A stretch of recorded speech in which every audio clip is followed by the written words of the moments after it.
And you're very welcome. It's lovely to have you with me as my guests this morning. I'm delighted, privileged to be your host, and privileged to welcome a woman of hospice into the studio, Sarah Colgan. How are you, Sarah? I'm good, Rowan. Thanks. How are you? I'm great. It's good to see you. And we were talking last week about the Christmas campaign of hospice, and that's kind of up and running now. Lots of things occurring. Yeah, Christmas is a big time for hospice. People really come out and give us lots of support at this time of year.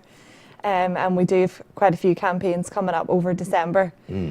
So obviously any support that anyone can give would be so valuable at this time of year. You see, it's almost as though hospice will never run out of money. Dare I say that? May I say that? And I'll tell you why I'm saying it. Because we're all intimately involved in hospice. We all know hospice. We've all had family at hospice. We all treasure hospice at the heart of community. We all hate government for not giving you enough money. So where the shortfall comes, we're all honoured to be there. Yeah, well, people are so good. I mean, once people have experienced hospice care, I think hospice becomes a part of their life. Yeah. And especially fundraising as well. I think for a lot of people it's a lifeline, and it's something to do, something to focus on, and a way for them to give something back, you know, to an organisation which has given them so much. Absolutely. And the beautiful thing at the heart of hospice is, always will be, the vulnerability of people.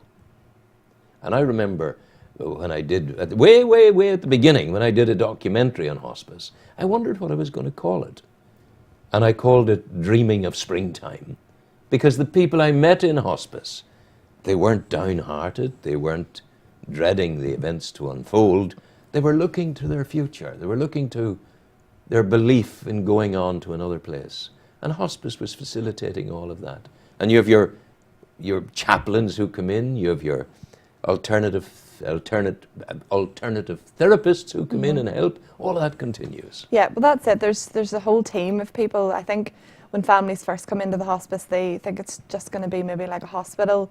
They don't know what to expect, and they do have a lot of fear, and you know, they don't really know what's going to happen. But they're very quickly greeted by a team of very experienced, not only medical staff, but as you say, volunteers. We have people who come in and do things like reflexology, they do makeup, they do hair, they do physiotherapy, there's counselling, there's so many different services there that they're so specialised and so driven towards helping not just the patients but their families and their carers as well.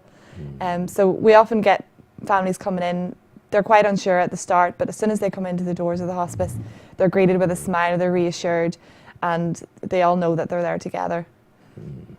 And there's that gathering round of hospice, whether it be the night nurse who's on through the dark hours.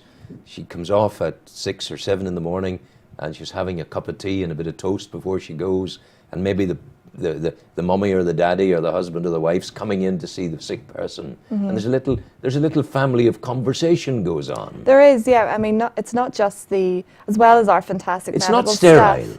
It's not, no. I mean, every staff member who works there and volunteer, they know what the families are going through. So everywhere you go, if you walk down the corridor, you walk up the stairs, you go round the corner, down to the garden, there's always somebody there to talk to, you know, maybe to have a laugh with or just to have a chat with. And it's lovely, you know, it's lovely to have that outlet. So I think that's really why people see the hospice as so special. I remember, we talked about the garden there.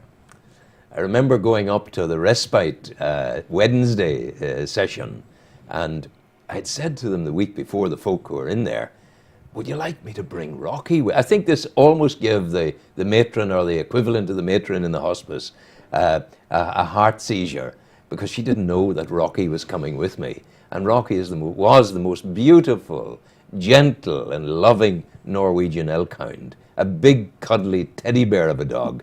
Well, sure, when Rocky came into the lounge with the people, Rocky was in his element, just lying there being patted and praised left, right and centre.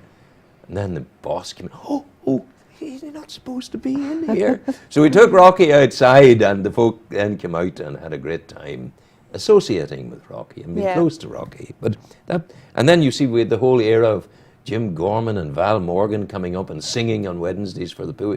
Lovely people. And, I could never get my head around the notion of hospice being a happy place, but that's what I saw. Yeah, oh, it is absolutely. Our day centre, I mean, when you walk past it and there are sessions on, it's like there's a bit of a party going on. There's always a bit of chat. There's you never know what's going on. Every day is different. Yeah. So it's lovely for the patients to be able to go there, and for their families as well to know, that their family members are being not just looked after, but entertained. Absolutely. They're learning new things and they're making friends as well. And at the cutting edge of what you do, the cold face of what you do, we have the most magnificent medical professionals. Osmond Morris at the head of the team. Mm-hmm. Palliative care at its very, very best. Yeah, absolutely.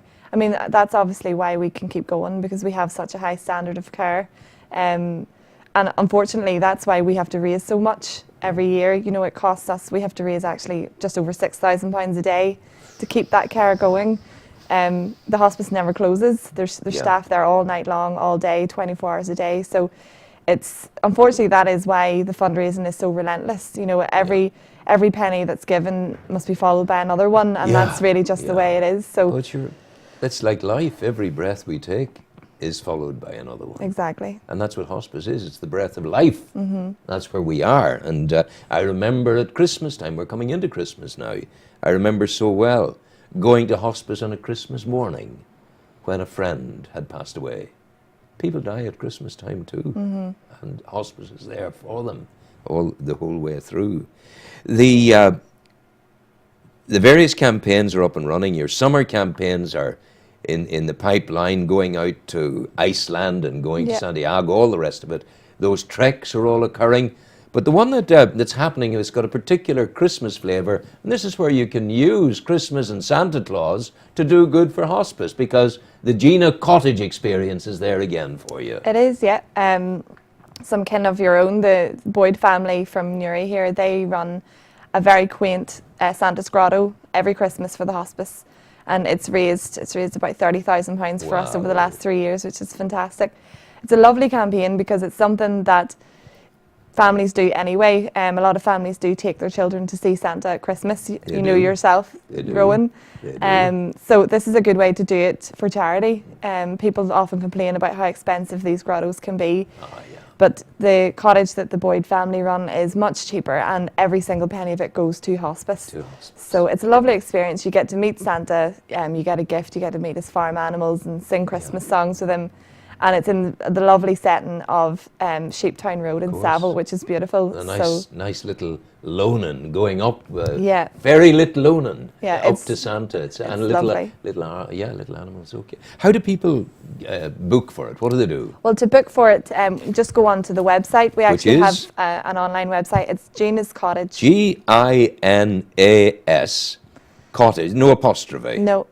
TTAGE. GinasCottage.com. Wow, that's easy. GinasCottage.com. Yeah. And very simple. Book and get up there and do good things for hospice. Yeah. And if you have other ideas, and John, good luck to John. He's be out on the streets. John Dalzell. Yes, John said out is starting now soon as well. He's out in full force again to brave the cold. Oh yes. So John's absolutely fantastic, and people support him so much. So hopefully people get behind him again this year. There's a couple of things you can focus on immediately. GinasCottage.com to book, and John Dalzell. Listen to me. Sarah Colgan, thank you very, very much indeed. Thanks, Rowan. You're a good person. Thank you. Thank you.